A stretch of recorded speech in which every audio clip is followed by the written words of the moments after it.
Hey everybody, I am here, Suzanne from Glass Garden Beads, and I'm going to have a little chat with you today. Hey, hi you guys, about the Ndebele. The Ndebele is one of our older kits in the line, and older does mean better. It keeps getting better. We keep adding colors. We keep changing our directions to make them simpler. And that's why I'm here today. I'm actually now adding 3 videos, not big, not long, to help us with the Ndebele. We're going to do a simple start. How do you get started with the Ndebele? And we use, for our beginners, we use the ladder, tower ladder stitch, or it's called a square stitch. And it doesn't mean that you can't do the traditional Ndebele. The directions also show that. The kit is designed, the designer is Lori Schmidt. She lives in a neighboring town here called Northfield, Minnesota. And Lori created this kit with Kathy, who is the first owner of Glass Garden Beads, when Kathy was starting the kit business. I mean, with teaching, Kathy saw early on that kits were important. So Lori was one of her first, or Lori designed a kit that Kathy chose for one of the items to have in the Glass Garden bead lines. And through all the years, this kit has just become more popular every year. And to the point now that beginners, people that have never done beading before, want to do the Ndebele. Okay, enough about the Ndebele. I have wonderful colors. I'm going to take you through the very first step of starting the bracelet cuff. Okay, so first let's bring the camera down and let's delve into some of the colors right away. Doesn't this stand out at you? This is our newest color.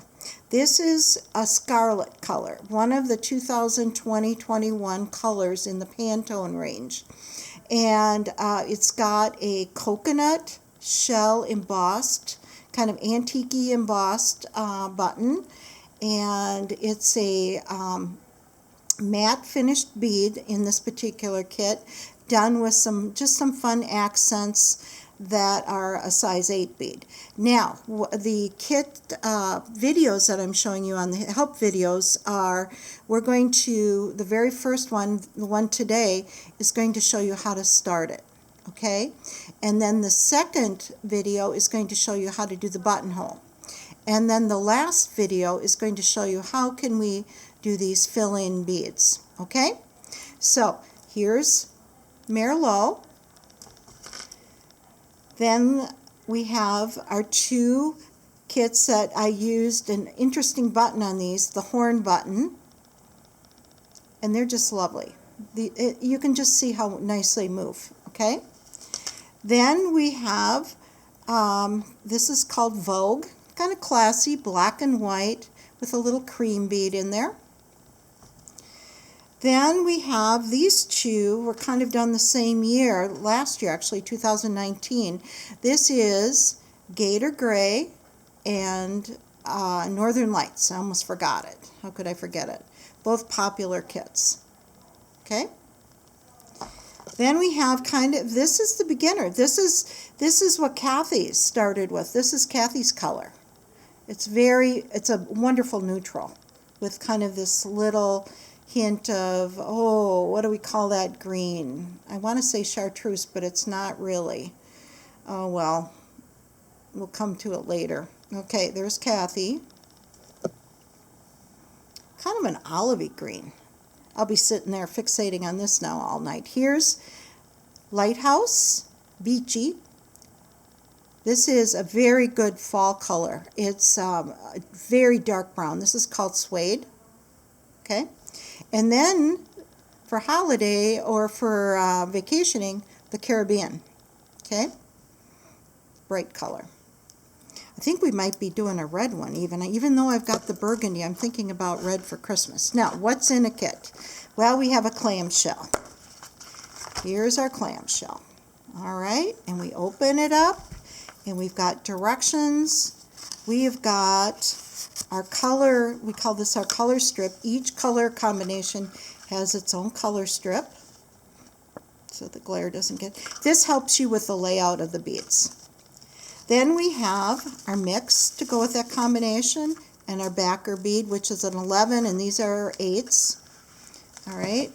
We have S-Salon thread. It's a nylon thread. It's SL/AA thread. This thread does need a conditioner. Beeswax or Thread Heaven works great, but the tendency of this thread is to twist and knot, so I always recommend thread conditioner. And then you saw the button. So that's how the kits are put together. And I'm now going to get going here. I've already pre-threaded a needle, so I'm going to get my beads out. When we start, it takes, the directions do show to use a stopper bead. For today, I don't know why I didn't, but I didn't bring a stopper bead over here, so I'm going to keep talking here, and hopefully I won't make too big of a mess of things. The directions will show you how to use that. So meanwhile, I'll get my glasses back on. We're going to pick up 4 beads, and this is how I'm showing you this in the manner of which the directions are written. Okay, so I have the 4 beads here, and I'm going to pull them down. Now normally we would have a stopper bead for about, what do we say here, 3 inches. I'm going to hold the tail, and I'm going to show you, this is actually the first bead we put on. So 1, 2, 3, 4. I'm going to bring the needle back up through 1 and 2 only. Okay, does that help? Can we see that good? All right, so I'm going to pull that through, holding it. I have now, with the 4 beads, made 2 towers. All right, so when we make a tower, we need to have our thread exiting the last tower put on here. So if this is bead 1 and 2, I'm going to take my needle back down 3 and 4, only to get the right placement. We're not adding beads yet. We're just going to get that needle down, or the thread coming out to where it needs to be. All right, now what's important about the tail thread is, in this, the tail shows you where the bottom of the button, or the bead, or the, what am I saying here, the bottom of the bracelet. Okay, so we're at our, we got column 1, tower 2. Now I'm going to add 2 beads. Now the thread is coming out of the bottom bead, so my needle is going to go from the top down, and the 2 beads are already on there. You see that? I'm going to come up a little bit, and I'm going to get my thread in position, so I'm going to come back through the last tower. So now I've got my thread. I'm going to do a little tug there, tighten them up. Now I've got my thread coming out the top, and I'm ready to add 2 more beads. All right, so we're going to go back, pick up 2 more beads, and we're going to, since the thread is going out the top, the needle's coming up from the bottom. Okay, and this is connecting the beads. All right, we need the thread in position, and we know we have to get it to the last tower, so we just bring the needle back through. Everything's ready for the next tower. Add 2 beads. Now there are 10 towers, so that means overall, if you want to count your beads out first, you just count out 20 beads. I just poured a little in there because that's kind of how I work. But okay, let's get the needle coming from the bottom up. Let's get it over where it needs to be so I can add some more beads. All right, we have now added 3, 4, 5 towers, so we're on tower 6. Pick up 2 beads. Okay, do we need to get that a little closer here for you to see? Okay, now the needle's coming through. Added the 2 beads. I need to bring my thread in place, so I'm going to come back through the last tower. Do another tug so everything kind of tightens up. Sorry, I dropped it. There.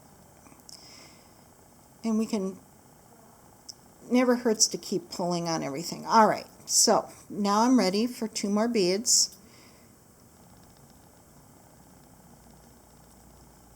And I've got the working thread coming out of the bottom, so I'm going to bring my needle back down through the top with the 2 beaks, and they just automatically line up. That's why it's also called a square stitch. All right, we want to get our thread back into position. There we go. The working thread is coming out the right bead. We're going to add 2 beads. All right, back up,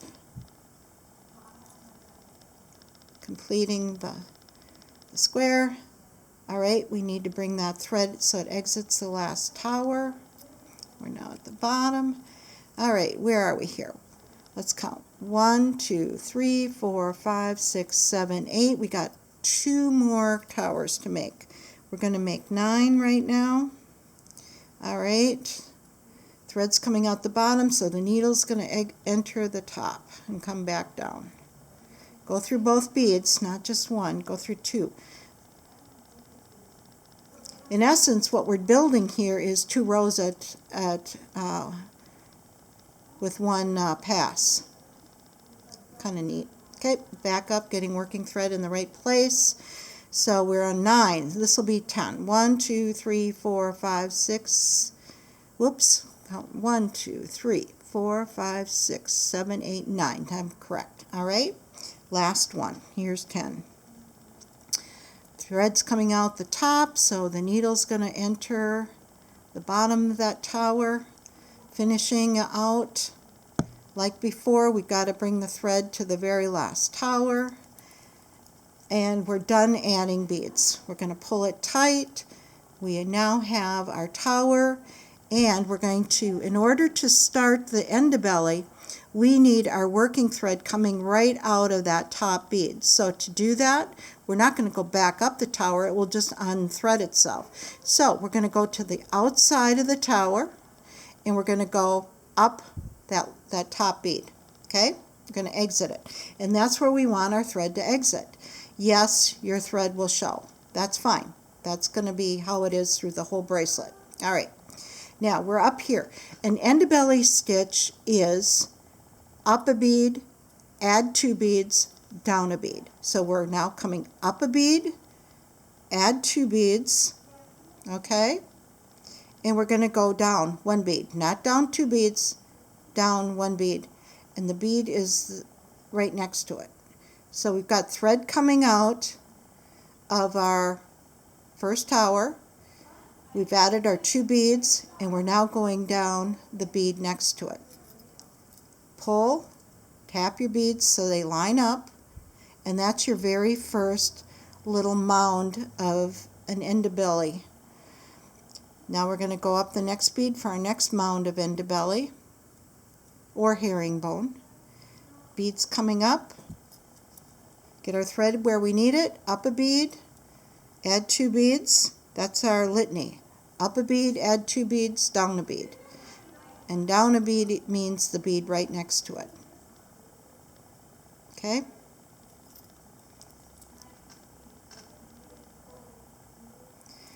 Again, up a bead, get the thread where it needs to be.